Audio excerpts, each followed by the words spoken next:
Bismillahirrahmanirrahim. Assalamualaikum warahmatullahi wabarakatuh. Baik anakku semuanya, untuk hari ini kita akan belajar tentang analisis peluang usaha. Silahkan diperhatikan dan dipelajari video ini dengan baik-baik.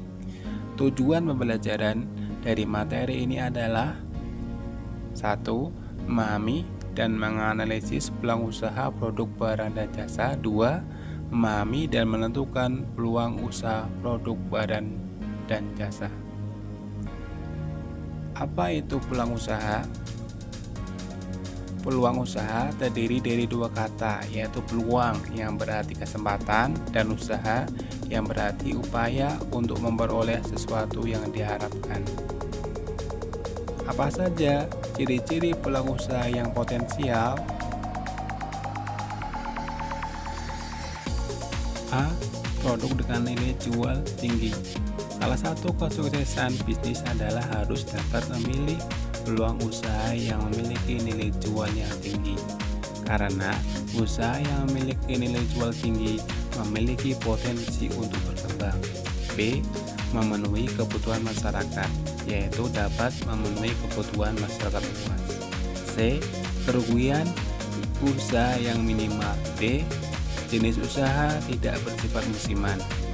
Memulai jenis usaha yang bersifat musiman tergolong lebih cepat menghasilkan keuntungan. Namun, usaha ini tidak bertahan lama dan berjangka pendek. E. Dapat bertahan lama di pasar. Ciri usaha yang berpotensi untuk berkembang adalah dapat bertahan lama di pasar. F. Ketersediaan produk mudah didapatkan dengan harga yang murah. Apa saja ciri-ciri peluang usaha yang baik? A. Produk dengan nilai jual tinggi. Usaha yang bersifat orisinil biasanya akan mudah dikenal dan menarik minat konsumen.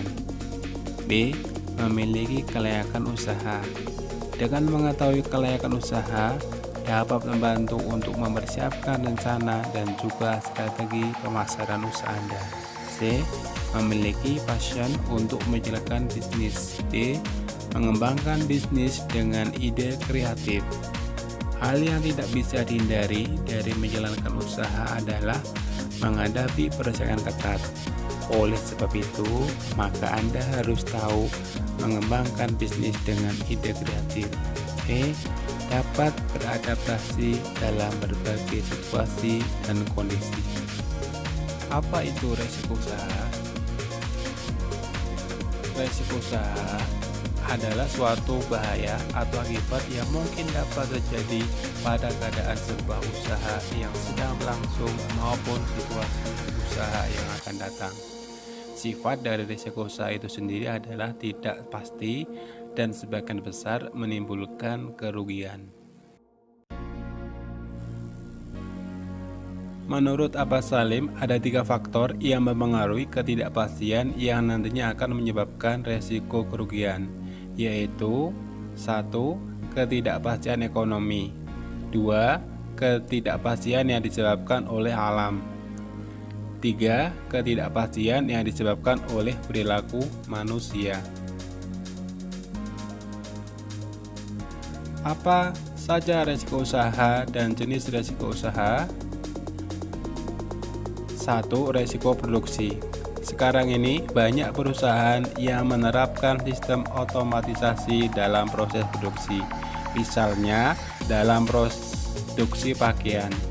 Oleh karena itu, dalam proses produksinya menjadi tidak teliti sehingga produk yang dihasilkan tidak dapat diteliti satu persatu sebelum dijual ke tangan konsumen. Dampaknya, ketika sampai di tangan konsumen dan kebetulan barang tersebut ada yang cacat, maka akan merugikan perusahaan. 2. Resiko pemasaran. Resiko pemasaran berkaitan erat dengan proses pemasaran marketing produk. Yang perlu dikuasai adalah bagaimana teknik pemasaran produk dengan efektif. 3. Resiko sumber daya manusia. Sumber daya manusia yang tidak baik seperti malas bekerja, kurang bertanggung jawab, dan tidak jujur menimbulkan dampak negatif bagi perusahaan. Solusinya adalah lebih cermat dan teliti dalam menerima karyawan. 4. Risiko finansial. Tidak selamanya perusahaan akan memiliki keuntungan dalam jumlah besar. Perlu diketahui bahwa resiko kerugian juga besar. Anda harus mempersiapkan diri dengan lebih baik bila kendala tersebut muncul. 5. Resiko lingkungan. Tidak jarang resiko ini muncul dalam suatu usaha, misalnya dalam jenis usaha yang bergerak di bidang makanan. Maka harus memikirkan limbah pabrik yang dihasilkan dari perusahaan tersebut, sehingga sebisa mungkin harus ramah lingkungan. 6. Resiko teknologi. Masalah yang sering muncul adalah waktu pemakaian alat yang harus selalu dipantau. Jika pemakaian alat terlalu lama dan tidak dilakukan perawatan, memungkinkan alat akan rusak. 7. Resiko permintaan pasar. Anda harus memperhatikan kebutuhan pasar untuk tahun-tahun ke depan. Anda harus memikirkan inovasi produk yang dapat dilakukan dan melihat peluang apa yang akan dipertimbangkan untuk jenis usaha berikutnya. 7. Resiko perbaikan. Jika ingin melakukan perubahan atau perbaikan bisnis, baiknya dilakukan dengan hati-hati. Anda harus melihat banyak faktor seperti kebutuhan pasar, inovasi produk apakah yang akan Anda lakukan. Karena bukan tidak mungkin perubahan yang dilakukan justru menimbulkan dampak negatif bagi perusahaan. 8. Resiko kerjasama. Memiliki partner dalam berbisnis tidak selalu bermanfaat bagi usaha Anda. Pemilihan partner bisnis harus dilakukan dengan hati-hati agar terhindar dari risiko penipuan partner yang kurang baik. Apa saja langkah mudah memanajemen risiko usaha? 4 langkah mudah memanajemen risiko usaha. 1. Identifikasi risiko. Identifikasi risiko yang muncul dalam usaha Anda dengan membuat daftar dari setiap risiko yang dapat terjadi di usaha Anda. 2. Ranking berdasarkan kerugian. Setelah memiliki daftar risiko usaha, selanjutnya menganalisis menurut berdasarkan akan dampak terburuk. Anda harus fokus pada risiko terbesar. 3. Kontrol risiko. Sikap yang dapat dilakukan untuk mengatasi berbagai daftar risiko. 1. Menghindari risiko. 2. Mengurangi risiko. 3. Memindahkan risiko. 4. Menerima risiko. Yang keempat adalah monitoring dan review. Manfaat analisis dan manajemen risiko usaha. A. Sebagai bahan keputusan usaha. B.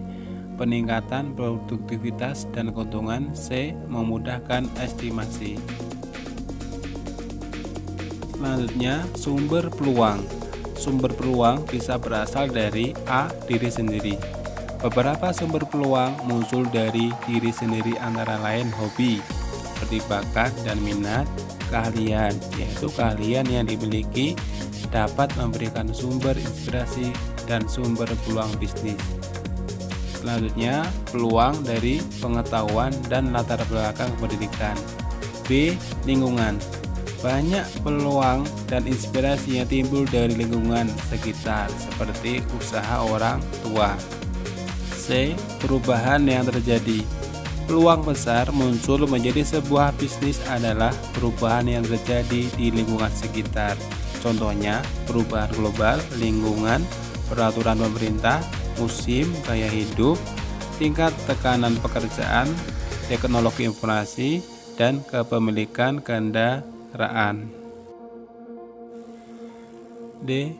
Konsumen. Suara konsumen yang penting karena sering menciptakan gagasan baru dalam memperbaiki produk yang ada dan peluang bisnis yang akan mendirikan usaha baru. E. Gagasan orang lain. Seperti halnya dengan suara konsumen, gagasan orang lain dapat memberikan ide yang membuka peluang dalam membuat usaha. F. Informasi yang diperoleh. Informasi baru yang diperoleh dapat dijadikan sebagai peluang bisnis. Apa saja sumber peluang usaha yang potensial? 1. Menciptakan produk baru dan berbeda. 2. Mengamati pintu peluang. 3. Analisis produk dan proses produksi secara mendalam. 4. Menaksir biaya awal. Dan 5. Memperhitungkan resiko yang mungkin terjadi.